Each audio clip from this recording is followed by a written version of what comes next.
ناظرین گرامی، اس وقت ہم گفتگو شنید کر رہے ہیں اس موضوع پر، اسلام، الحاد اور معاشرہ۔ میرے ساتھ سید عامر نجیب صاحب موجود ہیں۔ قبلہ، تو کیا وجہ ہے اس وقت جو لادینیت اتنی عام ہو گئی ہے، مذہب بیزاری کی کیا وجوہات ہیں نوجوانوں کے اندر؟ اصل میں بنیادی ایک ہی وجہ ہے، کہتے ہیں کہ بھائی اللہ کو مانو گے تو اللہ کی ماننی پڑے گی۔ اس وجہ سے اللہ کو ہی نہ مانو تاکہ اللہ کی کوئی بات ماننی نہ پڑے۔ تو یہ یعنی اپنی زندگی سے اللہ کو مائنس کر دو، خدا کو مائنس کر دو، یہ اپنی معیشت سے، اپنی معاشرت سے، اپنی سیاست سے اور اپنے زندگی کے تمام شعبوں سے۔ مقصد بنیادی طور پر یہ ہے، لیکن بدقسمتی دیکھیں عریف صاحب، اس میں یہ ہے کہ یہ دور سائنسی ترقی کا دور تھا، یعنی علم کی انتہاؤں پہ انسانیت پہنچ رہی ہے۔ یہ پروسیس تھا زندگی کا ایک طویل ترین، اور اب جا کر کتنے اسرار و رموز تھے جو پہلے ہمارے لیے جس کی واقفیت نہیں تھی ہمیں، لیکن اب ہم سب جانتے ہیں۔ ہمیں پتہ ہے کہ سمندر کی تہوں میں کیا ہے، ہمیں پتہ ہے کہ گھنے جنگلات کے درمیان کیا ہے، ہمیں پتہ ہے کہ آسمان کی وسعتوں میں کیا ہے، ہمیں پتہ ہے کہ پہاڑوں کی بلندیوں میں کیا ہے۔ پہلے انسان ایک خاص جغرافیے میں رہتا تھا اور ساری زندگی گزار کے چلا جاتا تھا، لیکن اس کو یہ نہیں پتہ ہوتا تھا اگر وہ عرب میں رہ رہے تو افریقہ میں کیا ہے، امریکہ میں کیا ہے اور دیگر علاقوں میں کیا ہے۔ لیکن اس وقت کا انسان سب کچھ جانتا ہے، یعنی علم کے اعتبار سے ہم ماضی میں کوئی مثال نہیں مل سکتی کہ جس طرح ایک عام آدمی کو جتنا علم ہے اس دور میں خواص کو بھی اتنا علم نہیں ہوتا تھا۔ اور علم دراصل اللہ کی معرفت کی طرف لے کر جاتا ہے، حقیقی علم اللہ کی معرفت کی طرف لے کے جاتا ہے۔ تو یہ کیسی علمی ترقی ہے کہ اس ساری ترقی کے باوجود جو چیز ہمیں جاننی چاہیے تھی وہی ہم بھلا رہے ہیں۔ یعنی یہ سارا علم ہمیں لے کے جا رہا تھا۔ اللہ نے قرآن مجید میں 1400 سال پہلے ہی فرمایا تھا، سنوریہم فی الآیاتنا سنوریہم آیاتنا فی الآفاق وفی انفسہم حتی یتبین لہم انہ الحق، کہ ہم ان قریب تم کو اس کائنات کی وسعتوں میں بھی اور خود تمہارے نفسوں میں بھی نشانیاں دکھائیں گے، اور تم کہہ اٹھو گے کہ واقعتاً یہ قرآن جو ہے حق ہے اور یہ منزل من اللہ ہے، اس ذات کی طرف سے نازل ہوا ہے کہ جس کا علم مکمل ہے۔ تو اللہ رب العالمین کی نشانیاں جو ہے وہ ہر طرف پھیلی ہوئی ہیں، اور جس طرف آپ نکل جائیں، وہ کسی شاعر نے کہا تھا کہ سرسری ہم جہان سے گزرے ورنہ ہر جا جہان دیگر تھا۔ اگر آپ کسی ایک چیونٹی کو پر بھی ریسرچ کرنا شروع ہو جائیں نا، تو اس کے اندر جو کمالات آپ کو نظر آئیں گے، انسانی عقل حیران ہو کر رہ جائے گی۔ تو وہ کتنی بے عقلی کی بات ہے کہ کوئی یہ کہے کہ یہ کائنات جو ہے خود بخود بن گئی ہے اور اس کا کوئی بنانے والا نہیں ہے۔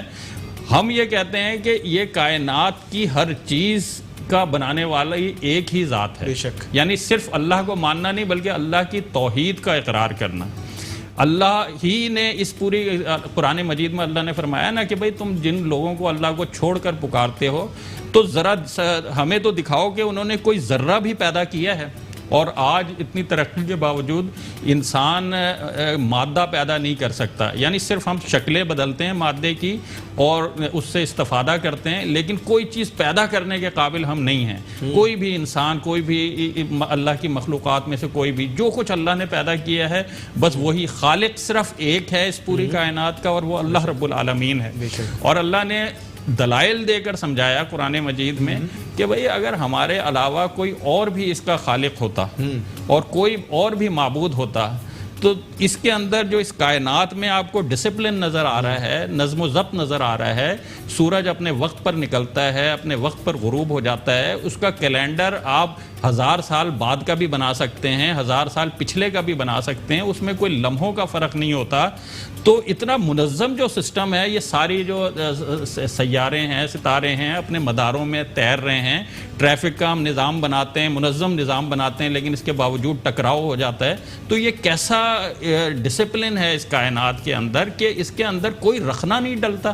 تو ظاہر ہے کوئی ایسی ذات ہے، کوئی ایسی ہستی ہے جو باکمال ہستی ہے، اور جس نے ان ساری چیزوں کو پیدا بھی کیا ہوا ہے اور ان کو کام پر بھی لگایا ہوا ہے۔ تو آج جب انسان یہ اللہ کے تصور سے بیگانہ ہوتا ہے تو پھر وہ الحاد کی طرف ہی آتا ہے۔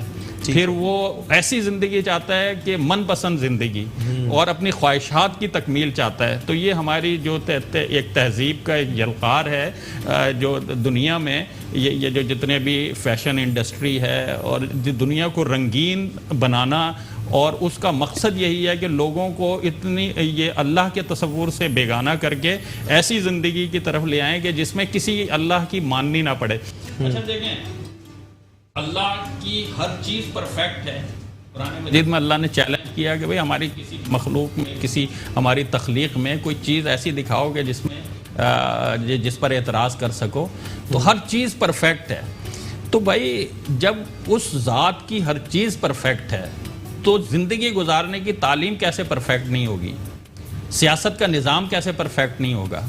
معیشت کا نظام کیسے پرفیکٹ نہیں ہوگا؟ زبردست. اس زندگی، دنیا کی زندگی کو خوشگوار بنانے کے اسباب جو اللہ نے اپنی تعلیمات میں دیے ہیں اور دنیا کے امن قائم کرنے کی جو اسباب اللہ رب العالمین نے اپنی تعلیمات میں دیے ہیں، اس کا کوئی مقابلہ کر ہی نہیں سکتا. زبردست. صاف فرما رہے تھے کہ انسانی عقل تو ایک خاص حد ہے نا، اس کی ایک لمٹ ہے، اس سے آگے تو وہ نہیں جا سکتی. تو اللہ رب العالمین جس نے اس عقل کو بھی پیدا کیا ہوا ہے، جس نے ہمیں پیدا کیا ہے اور وہ جانتا ہے کہ ہم کس طرح بہتر زندگی بسر کر سکتے ہیں. تو یہ قوتیں کچھ ایسی ہیں کہ جو چاہتی ہیں کہ لوگ اللہ سے بیزار ہوں، اللہ کا انکار کریں تاکہ ان کی چل سکے پھر بات. زبردست. زبردست. مفتی صاحب میں آپ سے